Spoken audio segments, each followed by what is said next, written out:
Hello guys, मैं आपका host Keshavnath. Your travel journey के इस समरी एपिसोड जो वाइजग का है उसमें आप सभी का स्वागत करते हैं। और आइए इसकी शुरुआती बातें आपसे करते हैं। समरी एपिसोड में हम प्लस माइनस दोनों बातें करते हैं। और वाइजग एक बहुत बड़ा स्पॉट है पर्यटन का, जिसमें आप लगभग 5 या 6 दिन के लिए यदि यहाँ आएंगे तो काफ़ी कुछ आप देख पाएंगे। हम लोगों ने 4 दिन यहाँ व्यय किए और अभी भी लग रहा है बहुत सारी चीज़ें यहाँ रह गईं। फिलहाल यहाँ पर जब आए तो इंद्रदेव की कृपा हुई थी और हम लोगों का हाफ टाइम इंद्रदेव जी की कृपा से व्यय हो गया और हम लोग होटल के कमरे में ही बैठे रहे। उसके पश्चात बारिश करीब 1 बजे दोपहर में जाके जब बंद हुई तो हम सभी कैलाशगिरी जाने के लिए आगे बढ़े और आपको जी भर के कैलाशगिरी का एक्सप्लोरेशन हमने दिखाया है। कुछ झलकियां इस प्रकार हैं जिसे हम आपको अभी दिखा भी रहे हैं कि आपकी यादें ताज़ा हो जाएं। और जिन्होंने नहीं भी देखा है तो हमारे कैलाशगिरी का एक्सप्लोरेशन हमें तो बहुत अच्छा लगा। आप सभी देखिए, जिन्होंने नहीं देखा है उनको भी अच्छा लगेगा। और कैलाशगिरी 4 या 5 घंटा बिताने जैसा है।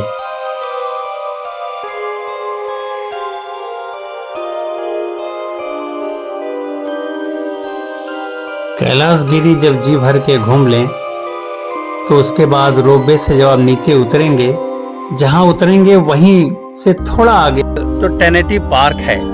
टेनेटी पार्क एक ऐसी जगह है जहां से आप भारत पाकिस्तान युद्ध का युद्धपोत जो हमारे नेवी ने इसे अपने कब्जे में ले लिया और पाकिस्तान आज तक उसे ले नहीं पाया, वो टेनेटी पार्क से दिखाई देता है।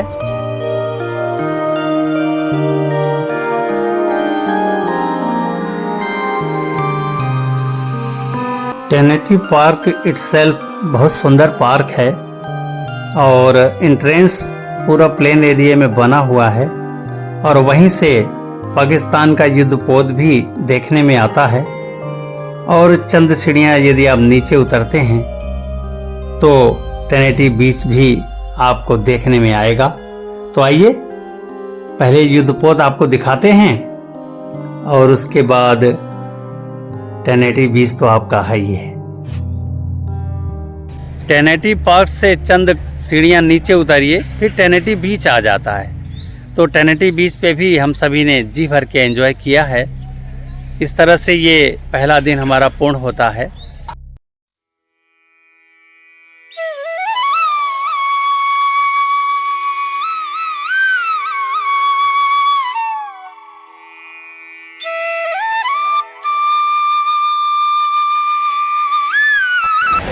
आप अभी ये युद्धपोत तो देख ही रहे हैं, साथ ही साथ इस बीच का नाम है टेनेटी बीच। वाकई में बहुत सुंदरतम बीच है विशाखापट्टनम का।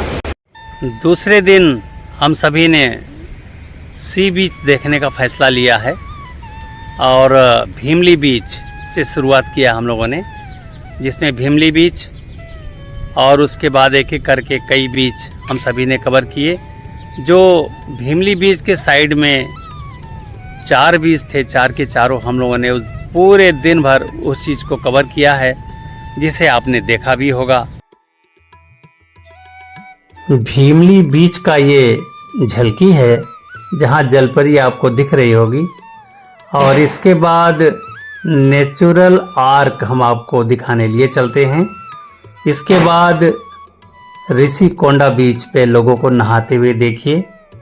और तत्पश्चात अगला झलकी जो है सुंदरनगर बीच का है। और तत्पश्चात आज का दिन हमारा 4 बीच के बाद पूर्ण हो जाता है। तीसरे दिन का जो ट्रिप है वो डॉल्फिन हिल के लिए है, जिसमें समय की प्रतिबद्धता ज़रूरी है। चूँकि नेवी के कब्जे में है ये, 3 बजे से 5 बजे तक ही लाइट हाउस दिखता है। तो इसलिए ऐसा आप प्रबंध करिए कि 3 बजे से पहले आप लाइट हाउस के मेन गेट पर पहुंच जाइए ताकि 2 घंटा लाइट हाउस के बीच में आप बिताइए। और उसके बाद डॉल्फिन हिल, जिसका नाम डॉल्फिन हिल है, वो एराडा बीच से डॉल्फिन पहाड़ी दिखाई देती है। तो एराडा बीच भी वहीं से लगभग 3 या 4 किलोमीटर की दूरी पर है, वो भी आप देखने जाइए। हम सभी ने ये दोनों ट्रिप एक साथ किया है।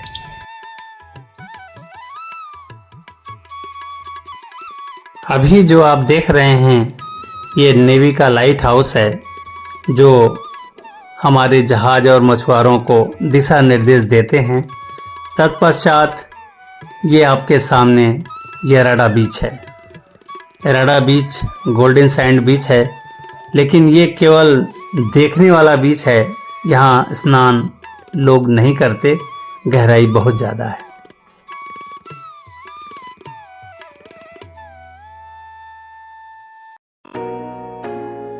और इसके बाद हमारा चौथा दिन जो था वो आर्कू वैली के लिए था।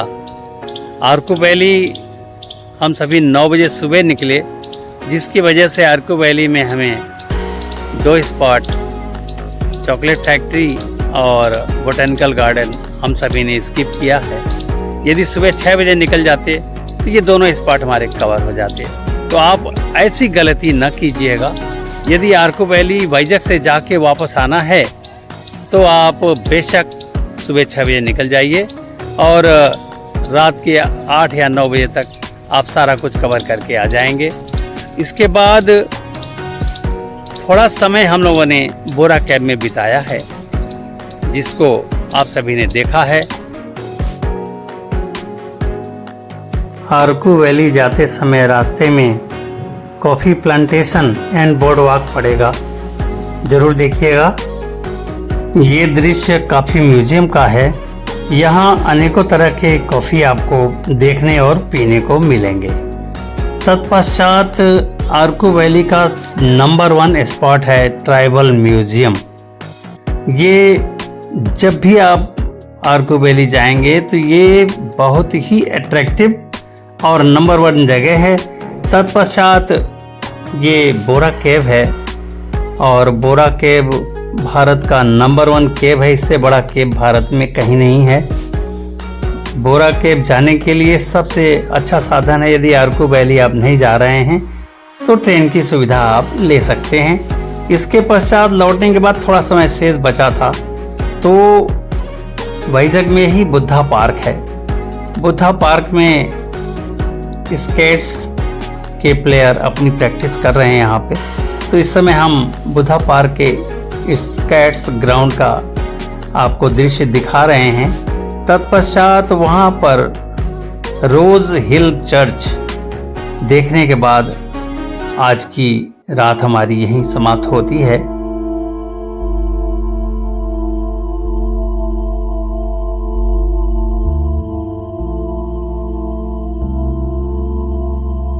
अब आइए साधन की बात करें तो पूरे के पूरे वाइजैक में 3 व्हीलर, सिटी बस, हॉप एक ऐसा ये डबल डेकर सिटी बस की तरह एसी वैन बस है, जो 246 रुपये लेकर फुल डे 24 घंटे के रेट के साथ ये पूरे के पूरे भीमली बीच वाले जितने बीच हैं वो सारे के सारे कवर कराते हैं इसमें। और एक बीच पर उतर जाइए, फिर दूसरी हॉप आपको मिल जाएगी जब भी आप आएंगे। ये हर 15 मिनट के फ्रिक्वेंसी पे चलती रहती है।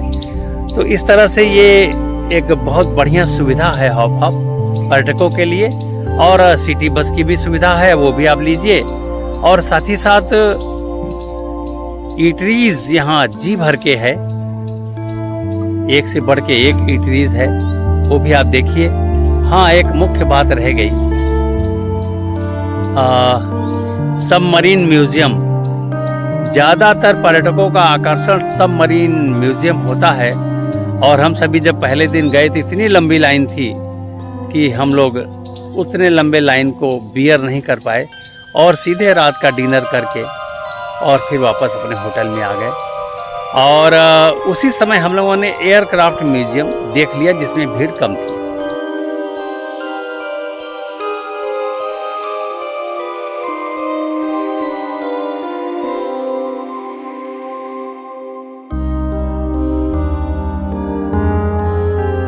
तत्पश्चात अगले दिन फिर हम लोगों ने ट्राई किया कि आखिर इतनी भीड़ क्यों है। तो हम लोगों ने सबमरीन म्यूजियम नेक्स्ट डे देखा है। सबमरीन म्यूजियम, एयरक्राफ्ट म्यूजियम और हेलीकॉप्टर म्यूजियम दोनों नहीं बल्कि तीनों म्यूजियम का रेट 200 रुपये है। अलग अलग जाएंगे तो 100 रुपये तीनों को देने पड़ेंगे, और एक साथ टिकट लेंगे तो 200 में तीनों म्यूजियम देख सकते हैं। और तीनों म्यूजियम दोपहर में 2 बजे से लेके और रात्रि 8 बजे तक खुला रहता है। तो समय का भी ध्यान रखिए। 2 बजे से यदि आप शुरू करते हैं तो रात के 8 आप तीनों म्यूजियम देखने में व्यतीत कर लेंगे। उसके बाद वहीं कहीं डिनर लीजिए और अपना रात्रि विश्राम कीजिए अपने होटल में।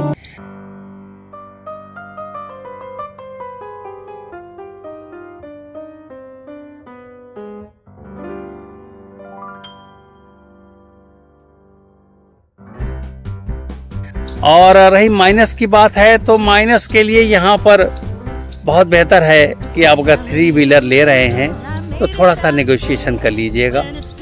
होटल की बात आएगी तो होटल के लिए अनेकों तरह के होटल यहाँ उपलब्ध हैं, लेकिन सैटरडे संडे में होटल के रेट बढ़ जाते हैं। तो बहुत बेहतर है कि यदि जेब को हल्का रखना है तो आप मंडे से लेके फ्राइडे के बीच में आएँ, और सैटरडे संडे में यदि आप आते हैं तो रेट थोड़ा ज़्यादा मिलेगा। तो चलिए इन्हीं सब शब्दों के साथ अब हम आपसे विदा लेते हैं और फिर कोई नई जगह नई ऊर्जा के साथ फिर से एक्सप्लोर करेंगे। तब तक के लिए अपने इस होस्ट केशवनाथ को आज्ञा दीजिए। नमस्कार, जय हिंद। हमारा अगला एपिसोड उत्तर प्रदेश के सोनभद्र जिले को लेकर है, जहां भारत का इकलौता फॉसिल पार्क है। फॉसिल का मतलब होता है जीवाश्म, ऐसे जीव जो अति प्राचीन काल में दब गए और आज पत्थर के शक्ल में हमारे सामने उपस्थित हैं। तो ऐसे जीवों को देखना और दिखाना ये फॉसिल पार्क बहुत ही सुंदरतम जगह है और एक नई जगह है। शायद आप सभी के लिए नया होगा। और सोनभद्र को गुप्त काशी की भी संज्ञा दी गई है। यहाँ 3 नदियों का संगम भी है। तो गुप्त काशी क्यों है और गुप्त काशी का नाम क्यों पड़ा, ये सब बातें हम आपको मंदिरों के उपस्थिति में सिद्ध करेंगे। नमस्कार, जय हिंद।